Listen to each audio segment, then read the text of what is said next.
Hər vaxtınız xeyir olsun. Yurd FM-in dəyərli və sevimli dinləyicilər. Ümid edirəm ki, yaxşısınız, işləriniz qaydasındadır. Hər həftənin 2 günü, 2-ci və 4-cü günləri saat 14:30-da və 15-də bizi dinləməyi unutmayın. Elə bax, bugünkü kimi bilirsiniz ki, hər dəfə mənim müxtəlif ixtisas qrupu üzrə həkim qonaqlarım olur və biz müalicələrdən, xüsusda simptomlardan danışırıq. Amma bugün çox fərqli bir qonağım var. Bilirəm ki, sizə də çox maraqlı olacaq. Çünki qonağım Anar Rüstəmovdur, hansı ki, ixtisaslaşmış ortez-protez mütəxəssisidir. Səhifəsinə baxanda çox heyrətə gəldim. Çünki texnologiyanın bu qədər inkişaf etdiyini sözünüzü bilmirdim, amma özü də bu barədə məlumat verəcək. Əgər sizin də bax danışacağımız mövzular barədə hər hansı bir suallarınız olarsa 099 6907 907 nömrəsi ilə əlaqə saxlayıb, yəni WhatsApp-a yazaraq suallarınızı ünvanlaya bilərsiniz. Buyurun doktor, xoş gəlmisiniz.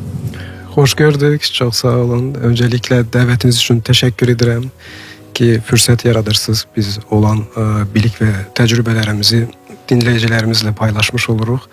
Buradan dinləyicilərimizlə salamlayıram və bugünkü mövzumuz daha çox amputasiyadan sonra protez tətbiqi ilə bağlı olacaq və təbii ki olan sualları rahatca ünvanlandıra bilərlər. Əla, doktor, gəlin ilk olaraq sizin özünüz barədə biraz məlumat alaq, daha sonra mən suallarımı sizə ünvanlayacağım. Buyurun. Mən Anar Rüstəmov, öncəliklə onu qeyd edim ki, ixtisaslaşmış ortez-protez mütəxəssisiyəm. İxtisasca biz doktor olaraq getmirik və artıq Azərbaycanda 20 ildir ki, ortez-protez sahəsində Azərbaycanın bu sahədə özəl sektorda ilk mərkəzi olaraq çalışırıq. Azərbaycandan əlavə olaraq son 7 ildə Orta Asiya ölkələri, Qazaxstanda da 3 mərkəzimiz fəaliyyət göstərir. Ondan başqa Özbəkistanda, Taşkentdə bir mərkəzimiz fəaliyyətdədir hal-hazırda və eyni zamanda Almaniyanın Köln şəhərində də son 2 ildə eyni sahədə uğurlu fəaliyyətimizi davam etdiririk. Əla. Doktor, ortez-protez nədir? İlk növbədə bizi tanış eləyin bax bununla. Çox doğru ünvanlanmış bir sualdır. Çünki sahəmiz çox spesifik bir sahə olduğu üçün öncə dinləyicilərimizin ortezlər nədir, yəni tanış olmaları doğru olar. Ortezlər ümumilikdə dayaq hərəkət sistemi xəstəliklərində onların korreksiyası, funksionallığının bərpası bu kimi məqsədlərlə tətbiq olunan bir tibbi vasitədir. Protezlər isə əksər hallarda amputasiyadan sonra, yəni ətraflarımızı hər hansı bir səbəbdən itirdikdə onları süni olaraq əvəz edən süni bədən hissələridir.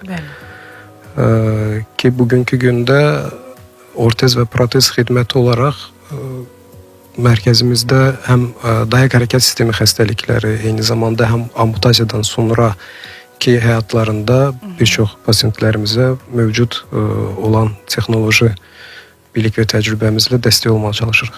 Doktor, misal üçün deyək ki, mən pasiyentəm və sizə müraciət elədim. Məni nə gözləyir? Bax, ilk olaraq yəqin ki, bir seans eləyirsiniz. Bir insanın psixoloji vəziyyətində nəzər alırsınız və s. Nə gözləyir? Biraz açaq bax bunu.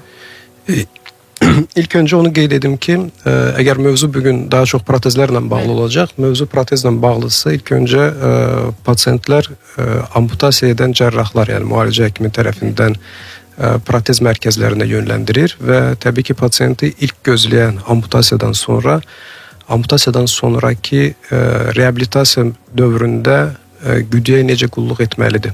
Bununla bağlı bilgiləndirilməlidir. Daha öncə ilk olaraq psixoloji bir dəstək almalıdır və ümumilikdə burada bir multidisiplinar yanaşma olmalıdır həkim heyəti tərəfindən və bu multidisiplinar yanaşmada ilk olaraq psixoterapevt iştirak etməlidir, psixoloji olaraq dəstək görülməlidir.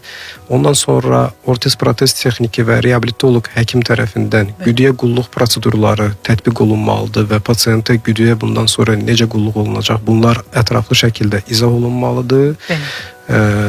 İzahdan əlavə tez-tez kontrol müayinələr keçirilməlidir. Yalnız sadəcə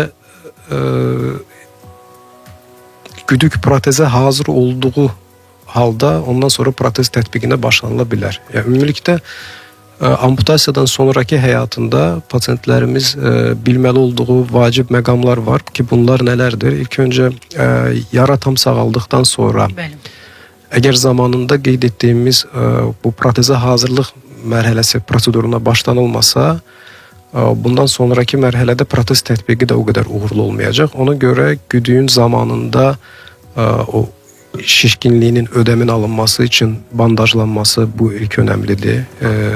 Ondan sonra güdük əzələləri atrofiya uğramasın deyə zamanında reabilitolog tərəfindən müalicəvi idman hərəkətlərinin başlanılması önəmlidir.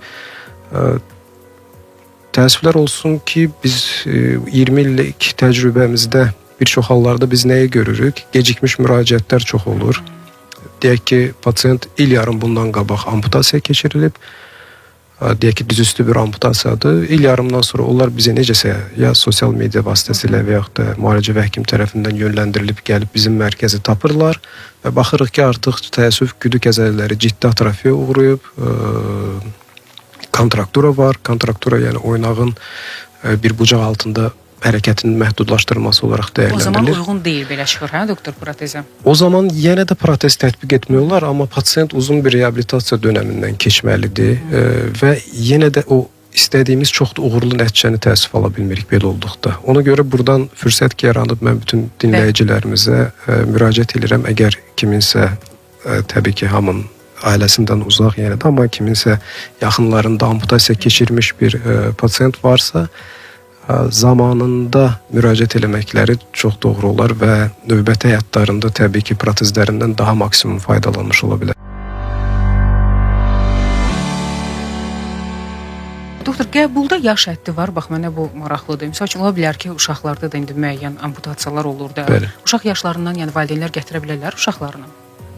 Ümumiyyətlə, protez tətbiqində bəli, yaşla bağlı bir məhdudiyyət var, amma bu bütün protezlərə aid deyil. Misal üçün, örnək olaraq deyək ki, yuxarı ətraf əl amputasiyasıdır.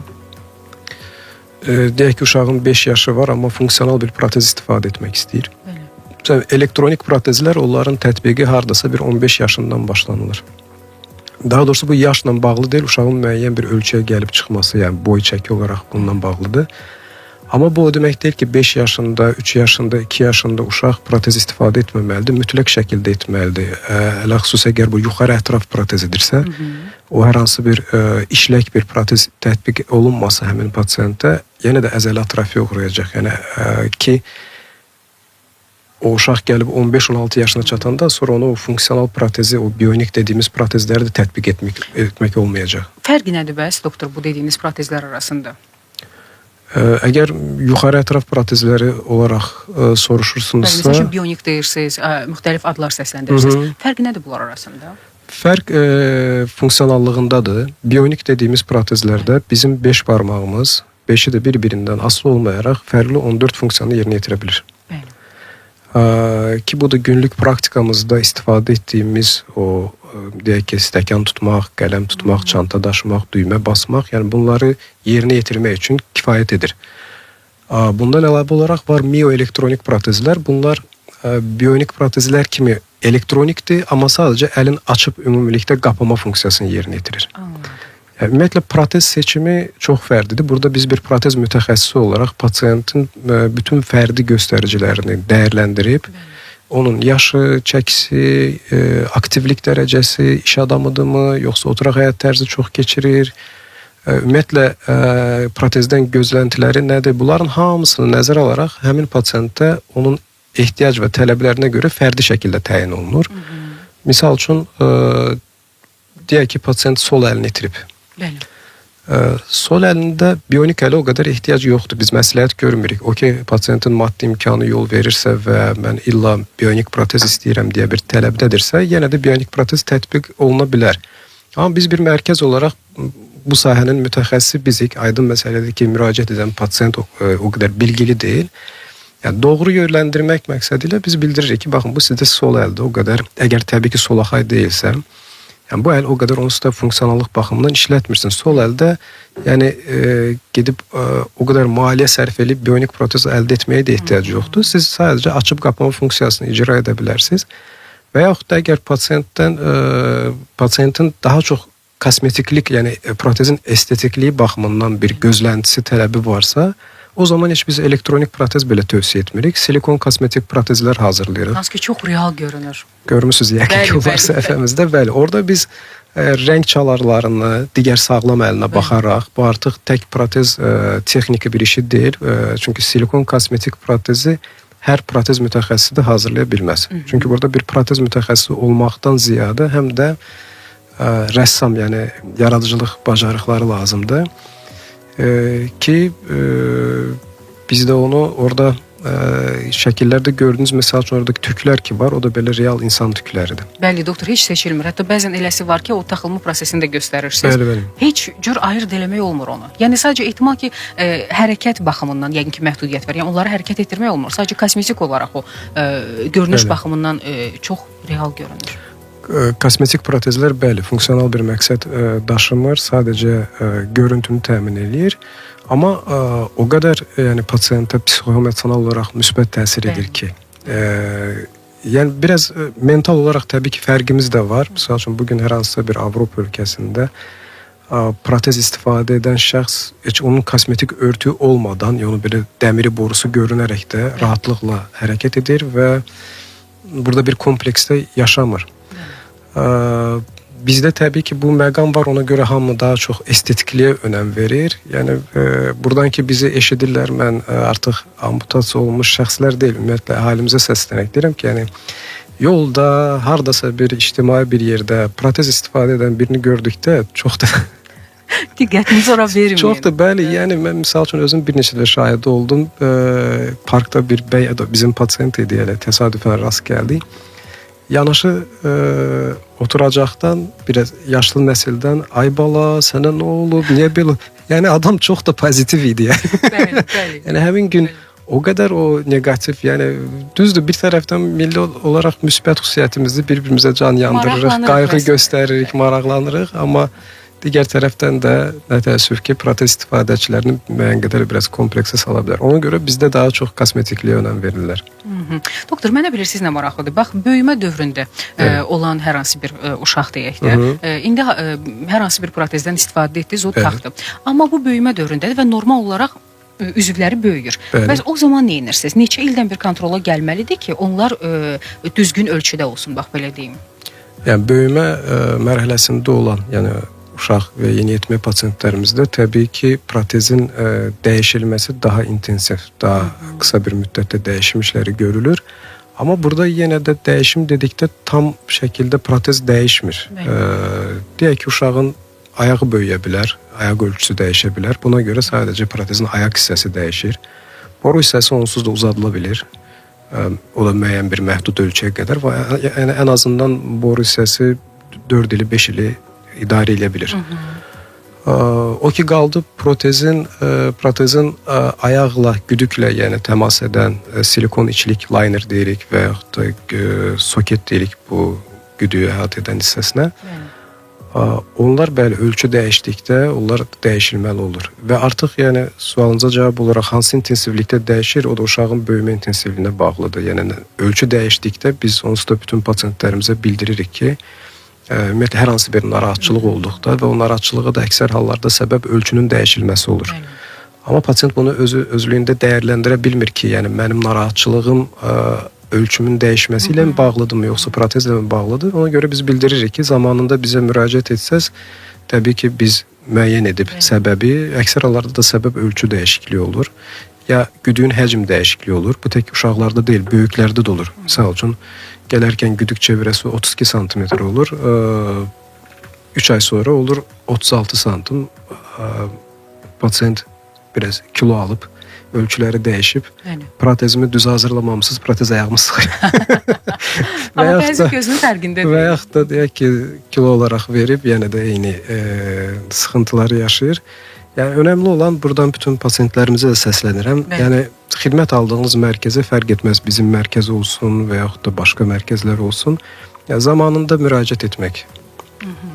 Çünki erkən qoyulmuş diaqnoz, erkən müəyyən olunmuş hər hansı bir halın həlli yolunu da tapmaq daha rahat, daha uyğun olur.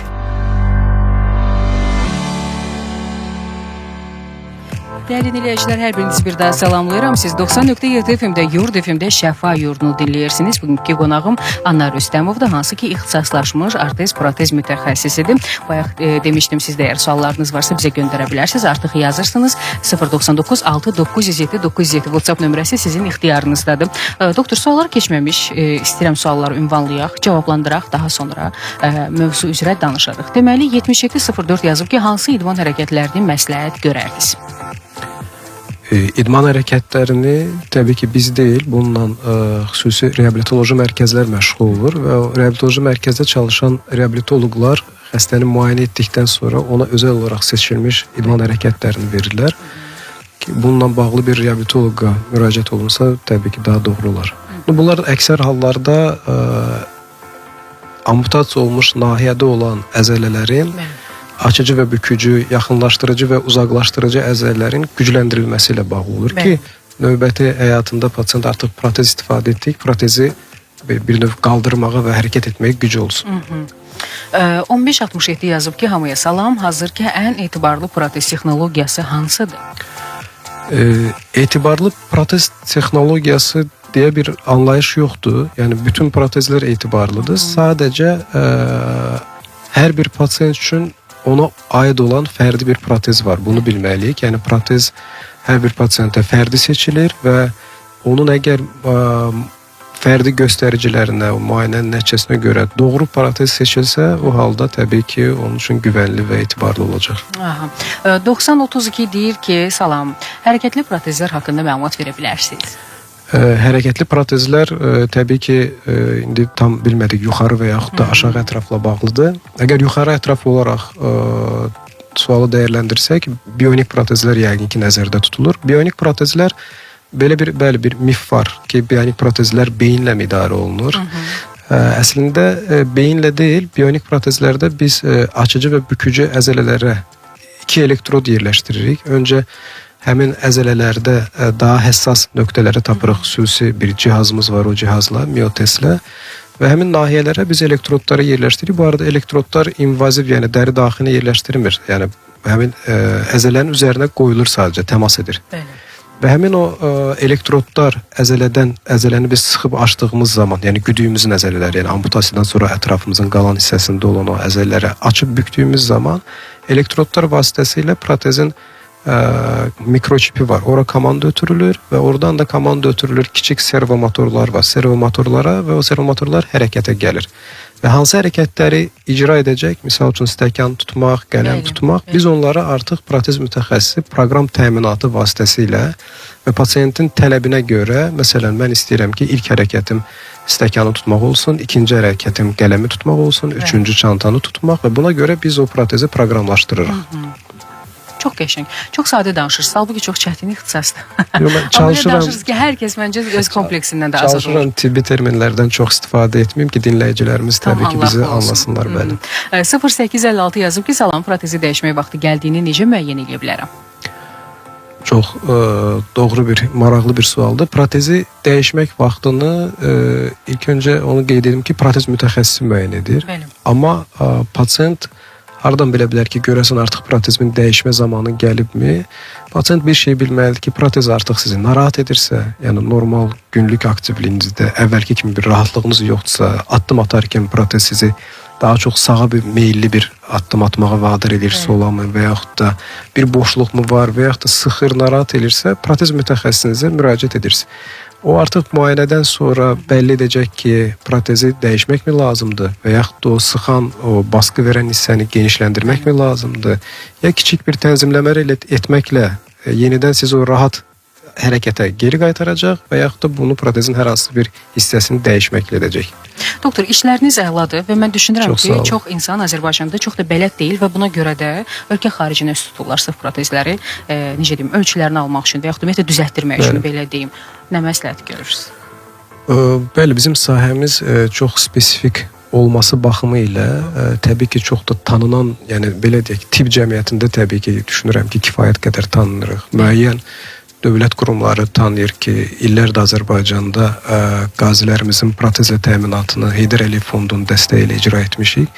Amma istər-istəməz bizim xidmətimiz belə deyək, gündəlik tələbat malı və ya çox tanınan bir məhsul, xidmət növü olmadığı üçün bəli, o qədər də tanınmırıq və olur ki, bəzi pasientlər protez xidməti ilə bağlı xarici ölkələrə üz tutmalı olurlar.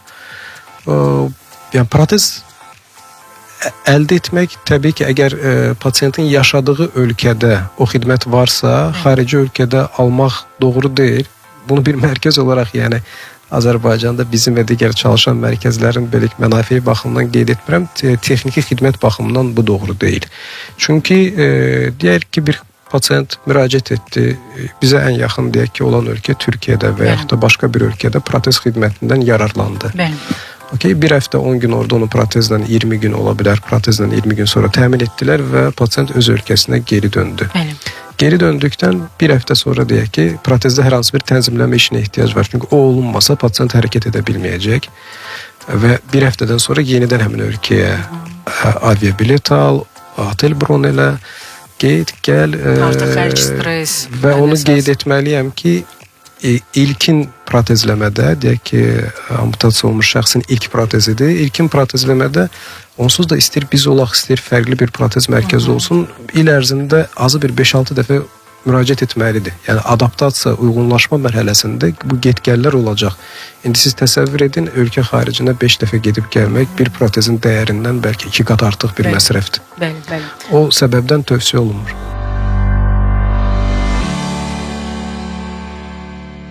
Doktor, elə sizin işlərinizə baxmaq üçün istəyərdim ki, elə öz dilinizdən, öz sosial şəbəkə hesablarınızı xatırladın. Elə dinləyicilər də bizi dinləyə-dinləyə sizin Instagram səhifənizə girsin və o xariqələrinizi görsün. Çox sağ ol. Xaliq. Instagram səhifəmiz, bizim web səhifəmiz də var. Buyurun. Medicom.az olaraq. Elə eyni adla da Instagram səhifəmiz adlanır. Medicom.az.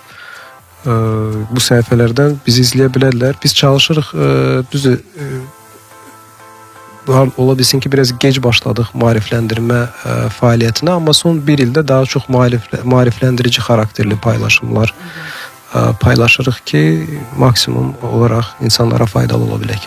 Doktor, şəkərli diabetdən əziyyət çəkən insanlar var, hansı ki, müəyyən, nə bilim, barmaqlarını itirənlər və s. Onlara da kosmetoloji prosedurlar eləmək mümkündür. Yəqin ki, protezləri nəzərdə tutur. Kosmetik protezlər yəqin nəzərdə tutur. Təbii ki, şəkərli diabetdən baxır amputasiya səviyyəsinə, bu da çox önəmlidir. Əgər hissəvi ayaq amputasiyadırsa, Chopard, Lisfranc, indi bunları qeyri-tip terminlərini izah edim. Deyək ki, ayaq tam amputasiya olunmub da, ayağın bir hissəsi amputasiya olunub.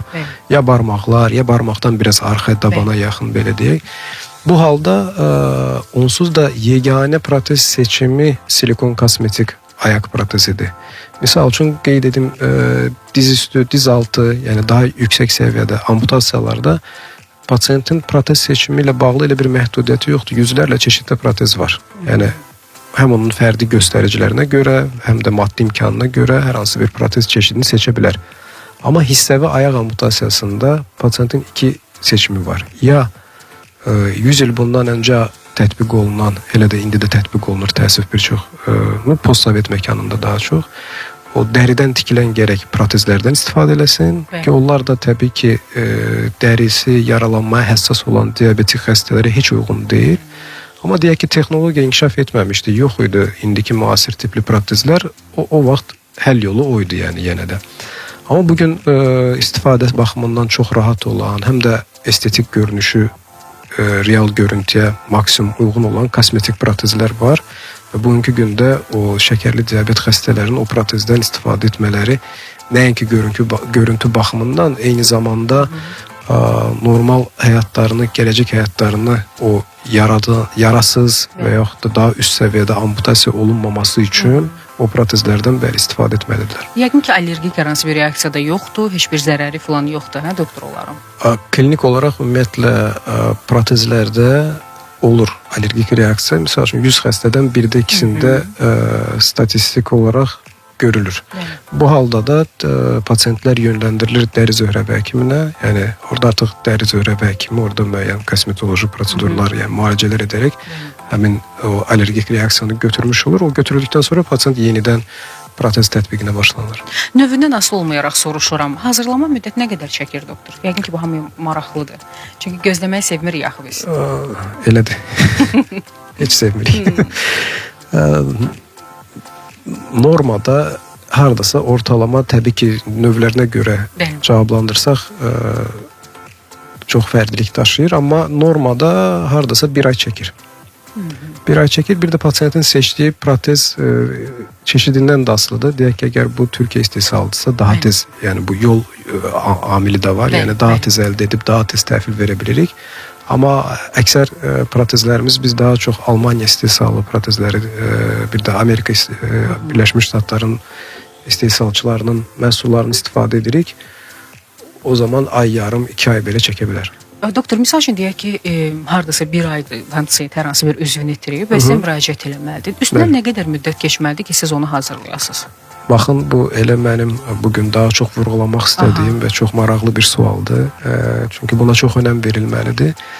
Bir, bizdə o əvvəlki dönəmdən, belə demək doğru olarsa, Sovet dönəmindən olaraq qalaraq bir yanlış bir anlayış var ki, amputasiyadan sonra 6 ay sonra protezdən təmin oluna bilərsiniz. Əslində belə bir göstəriş yoxdur. Yəni bir standart bir ay tərifi yoxdur ki, yəni 6 ay sonra bu ola bilər.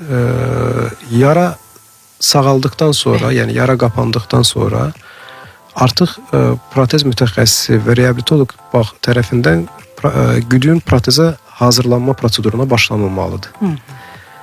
Protez amputasiyadan sonra nə vaxt tətbiq oluna bilər sualına cavab olaraq onu deyə bilərəm ki, artıq biz gördükdən sonra ki, o dediyim protezə hazırlıq mərhələsində güdük bandajlanıb, o ödəm şişkinlik gedib, güdük əzələləri reabilitoloq tərəfindən gücləndirilib və artıq biz oradan ölçümüzü alıb protezə başlaya bilərik. Ki, bu da fərdi xarakter daşıyır. Yəni, o suala cavab olaraq, yəni, kim üçünsə 3 ay ola bilər, kim üçünsə 6 ay ola bilər, elə pasiyent ola bilər ki, 1 ildir gəlib protezə hazır vəziyyətdə deyil.